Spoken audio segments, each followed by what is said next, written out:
Alam mo ba kung ano ang pinakamalaking pamahiin sa pagpapangalan? Alam iyan ng mga nakatatanda. Hindi dapat maglaman ng salitang, multo, ang pangalan. O anumang salitang may kaugnayan sa multo. Masyadong mabigat ang enerhiya ng mga salitang ito. Kung hindi sapat ang tibay ng iyong kapalaran, hindi mo talaga kakayanin ang mga bagay na ito. Alam din iyan ng tatay ko. Pero ipinangalan pa rin niya sa akin ng isang pangalang may kinalaman sa multo. Zhang Kui. At saka, kakaiba itong tatay ko. Ang bakuran ng ibang tao ay kwadrado. Pero ang tatay ko, ginawang pabilog ang pader ng aming bakuran.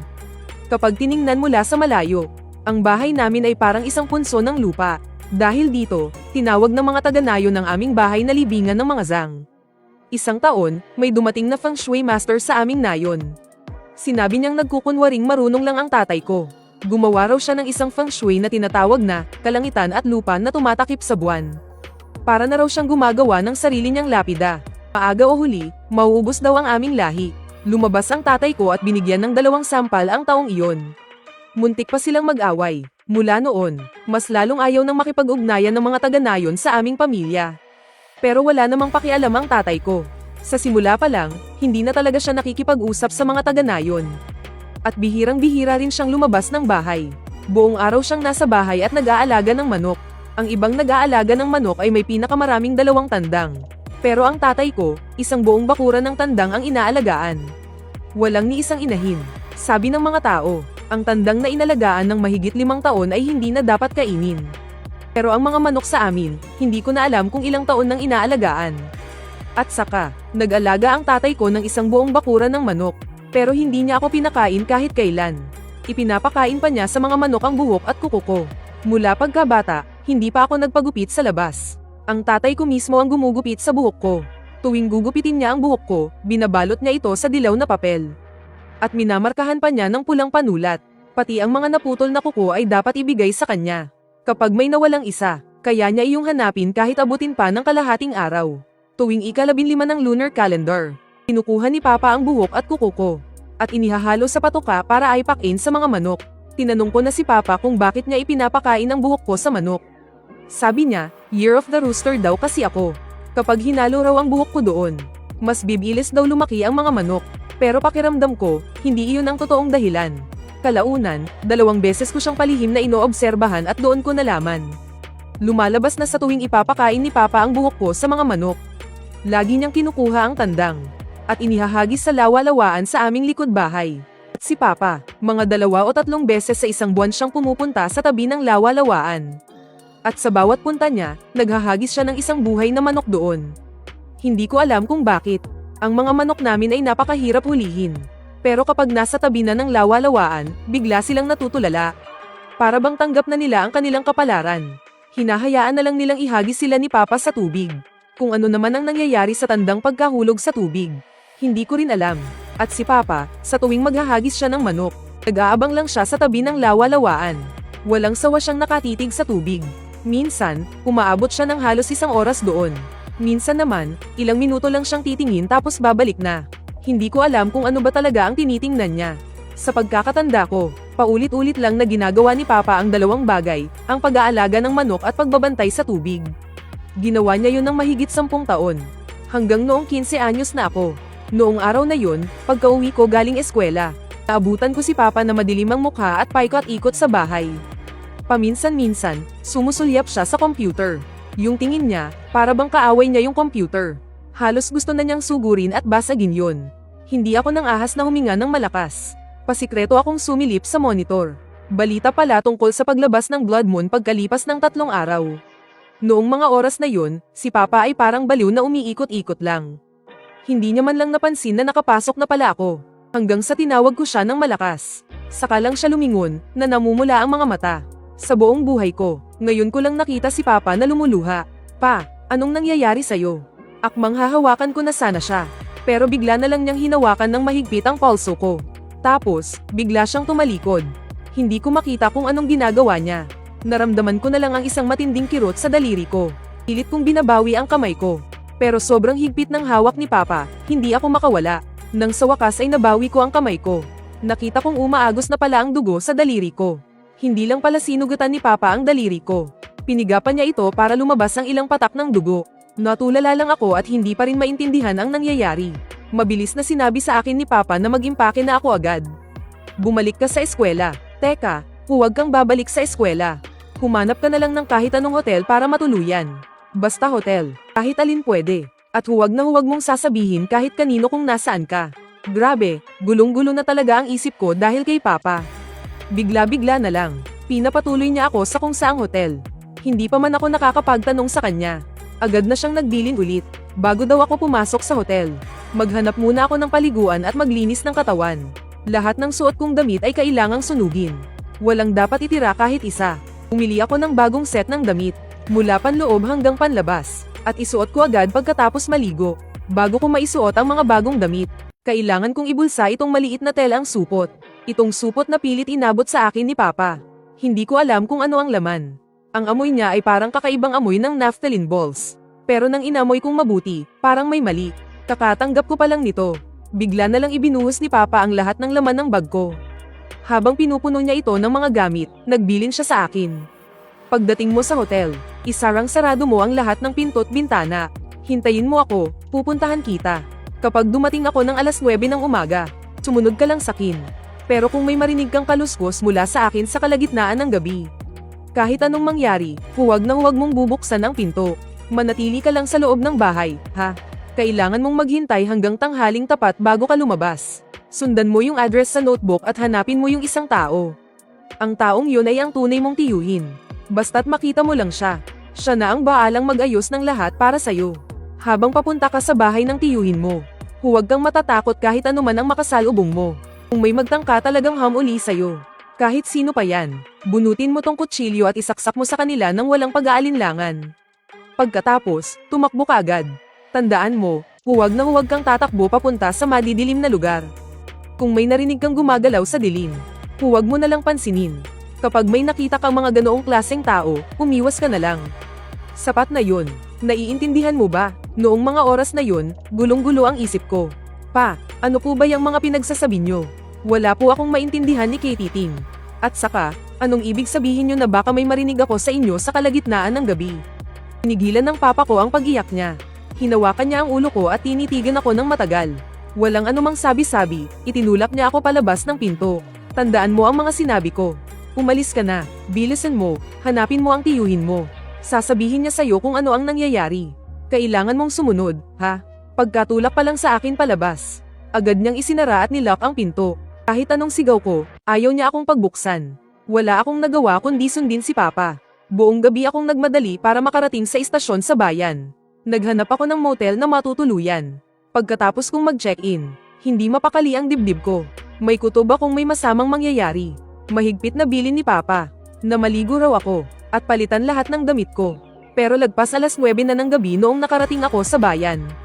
Noong panahong yun, hindi pa gaanong maunlad ang bayan. Wala man lang night market.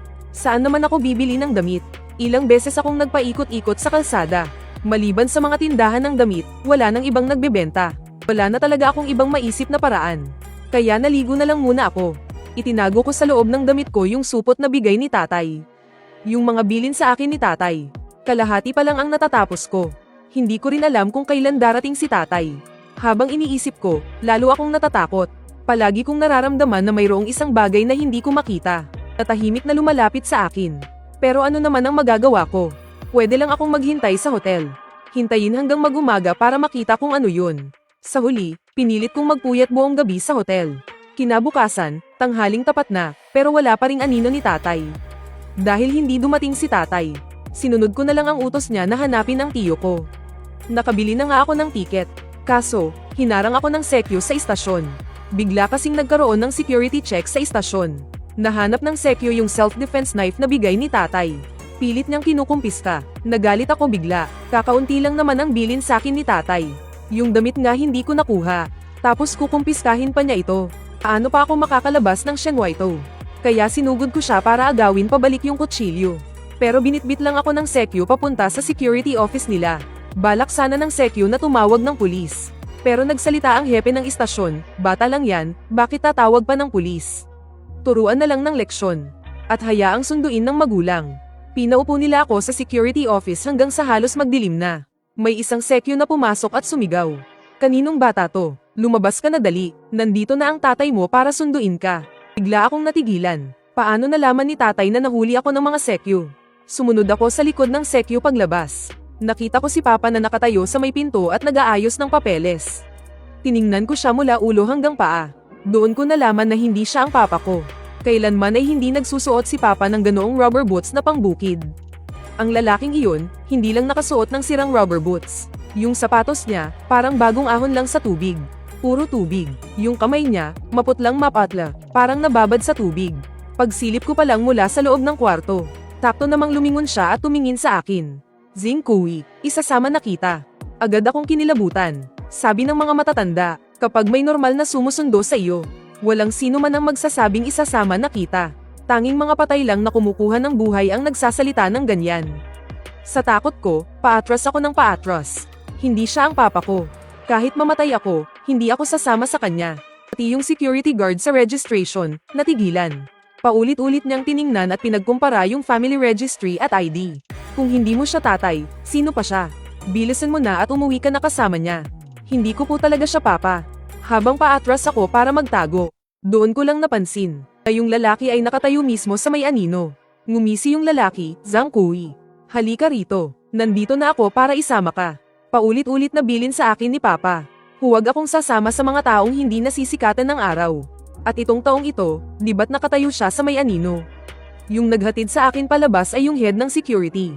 Sinulyapan niya yung lalaki sa pinto. Saka sinabi, maghintay ka muna dyan sa labas. Kakausapin ko lang sandali ang bata. Sumagot yung lalaki. Umatras siya papunta sa may pader. At naupo roon habang magkasalikop ang mga kamay. Mukha siyang isang simpleng magsasaka. Pero yung lugar kung saan siya naupo ay sakto sa anino ng pader. Iniiwasan niya ako. Inaabangan niya ako mula sa dilim. Sumunod ako sa security head pabalik sa loob. Ilang beses pa akong sumulyap sa direksyon niya. Sa pangalawang paglingon ko, saktong nagtama ang tingin namin nung taong yun. Walang-wala ni Kay titing na buhay sa mga mata niya. Malinaw na mga mata ng patay. Sa sobrang takot ko, dali-dali akong pumasok sa opisina. Nakaupo sa tapat ko ang hepe. Bakit hindi ka sumama sa tatay mo? Di ba't tatay mo naman yun? Hindi po pero di ko rin po alam kung paano ipapaliwanag. Mabait naman ang naging dating ng hepe. Umupo siya at kinausap ako ng matagal para gaman ang loob ko. Doon ko na ikinwento lahat-lahat kung paanong dinikitan ako ng tatay ko. Nakangiti lang siyang nakinig hanggang sa matapos ako. Pagkatapos, dahan-dahan siyang nagsalita, pinagpalit ka ng damit ng tatay mo. Para maitago yang amoy mo. Baka kasi may makaamoy at hanapin ka. Dahil hindi ka nagpalit ng damit kagabi. Dumating na kagabi yung taong naghahanap sa'yo. Kaso, may dala kang kutsilyo. Kaya hindi siya makalapit sa'yo ng basta-basta. Inantay ka na lang niyang sumakay. Para kunin yang kutsilyo mo. Hininaan ng hepe ang boses niya. Pag-isipan mong mabuti, may napansin ka bang kakaiba doon sa gwardyang naghatid sa'yo pabalik? Bigla na lang parang sumabog ang utak ko. Nung dinala ako ng gwardyang yun, ang iniisip ko lang ay yung panghihinayang ko sa kutsilyo. Hindi ko man lang napansin kung may mali ba sa kanya. Pero ngayong inaalala ko, noong dinala ako ng lalaking yun sa security office, palagi siyang naglalakad sa anino, malapit sa pader. Pagpasok sa kwarto, tumayo rin siya sa pwesto kung saan ako sinalubong nung isa. Sakto, hindi nasisikatan ng araw yung lugar na yon. At ginaw na ginaw pa naman ako noon. Bigla na lang nagsalita yung hepe sa tapat ko. Oh, anong mali sakin? Bigla akong napatingala, at nagtama ang mga mata namin. Nakangisi siya sa akin na parang aso. Malalaking patak ng tubig, na kasing laki ng butil ng soya, ay sunod-sunod na tumutulo mula sa sombrero niya papunta sa mesa. Ilang sandali lang, yung tubig sa mesa ay gumapang na papunta sa direksyon ko. Sa sobrang takot, biglang nanghina ang mga binti ko. Gusto kong tumakbo, pero hindi ako makatayo. Nakatitig sa akin ang tao sa harap ko, hindi gumagalaw. Ang lakas naman ng loob nitong si Zhang Daofeng. Naglakas loob siyang guluhin ako. Subukan niya lang akong hawakan. Idadamay ko ang buong pamilya niya. Hindi ka na makakatakas ngayon. Sumama ka na lang sa akin ng maayos. Sabi nga ng mga matatanda, kapag gipit na ang isang tao, mas mabilis mag-isip ang utak. Noong mga oras na yun, biglang may pumasok na ideya sa isip ko. Kung nandito na rin lang siya, bakit hindi pa siya kumikilos para hulihin ako? Siguradong may dala akong bagay na takot siyang hawakan. Yung supot na tela na pinasuksok ni Papa sa bulsa ko. Siguradong hindi lang pantakip ng amoy yun. Mayroon akong kakaibang amoy sa katawan. Kaya hindi niya ako mahawakan. Kung hindi, kanina pa niya ako kinaladkad sa istasyon. Ngayon, mas panatag na ako. Tumingon ako at sinimulang suriin ang opisina. Nakasarado ng mahigpit ang pinto ng opisina. Pero nakabukas naman ang bintana. Kung gusto kong tumakas, pinakamabilis na paraan ang pagtalon sa bintana. Akmang tatayo na sana ako. Nang bigla akong napaupo ulit. Sinasadya kaya niyang iwang bukas ang bintana para akitin akong tumalon palabas. May nakatago kaya sa ilalim ng bintana. Ilang beses akong sumulyap sa direksyon ng bintana. Biglang sinipa ng tao sa harap ko ang mesa. Yung tubig sa ibabaw ng mesa, dumiretso sa akin. Hindi ko na maalayan, bigla akong napatayo. Akmang tatakbo na sana papunta sa pinto. Hindi pa man ako nakakakilos. Tinaas na ng gwardiya sa harap ko ang ulo niya. Yung mga mata niya, parang binuhusan ng dugo. Diretsyong nakatitig sa mukha ko. Ang talino mo rin, ano? Hindi ka makakatakas. Hindi pa niya natatapos ang sinasabi niya. May narinig akong sumigaw sa labas. Bakit hindi na humihinga ang taong to? Bilis, tumawag kayo ng ambulansya. Saan galing ang taong to? Ang pangalan niya ay Zhang Daofeng. May narinig akong sumisigaw na hindi na raw humihinga si Zhang Daofeng. Parang baliw kong kinakalampag ang pinto habang sumisigaw, tatay ko yan. Iyon ang tatay ko. Bilis, tumawag kayo ng ambulansya. May sakit siya sa puso. Yung lalaking nakaupo sa loob ng kwarto. Hindi niya rin inasahan na magkakagulo sa labas. At sa isang saglit na pagkatulala niya, nabuksan ko ang pinto at nakatakbo ako. Pagtakbo ko sa labas, sobrang gulo na sa loob ng istasyon. Sinadya kong sumiksik sa dami ng tao. Nakatayo sa ilalim ng tirik na araw. Gustong makaalis. Hinaranggan ako sa opisina. Yung gwardyang yun. Hindi ko alam kung kailan pa siya tumayo doon sa anino sa gilid ng pinto. Ikinakaway-kaway niya ang mga kamay niya at walang tigil sa pagngisi ng malamig. Hindi ako nang ahas na lumapit sa pinto. Kaya sumiksik na lang ako sa mga tao habang hinihintay ang ambulansya. Pagdating ng ambulansya, ayaw pa sana akong pasakayin ng doktor. Dama pa ako mismo sa bangkay. At humagulgol ako. Naawa siguro yung nurse kaya pinayagan na rin niya akong sumakay. Nakahawak na ako sa pinto ng sasakyan, paakyat na sana. Nang bigla akong may narinig na isang ngising nakakakilabot sa tainga ko. Sa tingin mo ba kaya kung bumalik sa katawan ng patay na yan mamaya? Sa mga sandaling iyon, wala na akong pakialam sa iba. Nagkukumahog akong umakyat sa sasakyan. At umupo sa upuang malapit sa pinto. Pag-andar ng sasakyan, saka lang ako lumingon. Yung gwardiya sa may gate, nandoon pa rin, hindi gumagalaw. Pero nakapihit na ang katawan niya. Isang mata niya ang sumisilip mula sa gilid ng pinto. Itinaas niya ang kamay at itinuro ang nasa loob ng sasakyan. Itinuturo niya mismo yung bangkay na lulan namin. At sa pagkakataong iyon, saka ko lang tinitigan ng maigi ang bangkay. Matagal nang nagbago ang itsura ng mukha niya. Hindi ko siya tatay, pero siguradong taga-nayon din namin siya. Hindi ko lang matandaan kung sino. Doon lang ako sa wakas nakahinga ng maluwag. Hindi patay ang tatay ko. Siguradong darating siya para iligtas ako. Kailangan ko lang tumagal hanggang sa dumating si Papa. Nasa loob ako ng sasakyan, saglit na tinitingnan ng bangkay. Saglit namang tinitingnan ng nurse sa tabi. Sabi ng nilalang na yun, aakyat daw siya. Siguradong sa isa sa dalawang to siya lalabas. Kaya naman nakatitig lang ako sa mga mukha nila. Biglang humarurot ang ambulansya. Sumilip ako sa bintana, biglang kumabog ng malakas ang dibdib ko. Kahit ilang beses pa lang ako nakapunta rito. Pero tandang-tanda ko pa rin ang lugar. Mali ang daan ng ambulansya. Hindi ba tunnel yang nasa unahan? Kapag pumasok tayo sa tunnel na yan, magiging sobrang dilim sa loob ng sasakyan. Sinong makakapagsabi kung bigla na lang babangon yung patay mula sa kinahihigaan niya? Sabay na lumingon yung dalawang nurse sa loob ng sasakyan. Nakatitig sila sa mukha ko habang umingiti ng nakakatakot. Noong mga oras na yun, wala na akong pakialam sa iba. Binuksan ko ang pinto at tumalon agad ako palabas. Ilang beses akong gumulong-gulong sa kalsada bago ako tumigil. Biglang nagpreno yung sasakyan sa likuran ko. Muntik na akong masagasaan. Humawak ako sa unahan ng kotse para makabangon. Habang tinitiis ang mga mura ng driver. Tumatakbo akong paika-ika papunta sa gilid ng kalsada. Sa mga oras na to, palubog na ang araw. Kahit tumakbo pa ako sa pangunahing kalsada, hindi rin ako makakalayo. Kapag dumilim na, wala nang magiging pag-aalinlangan yung humahabol sa akin.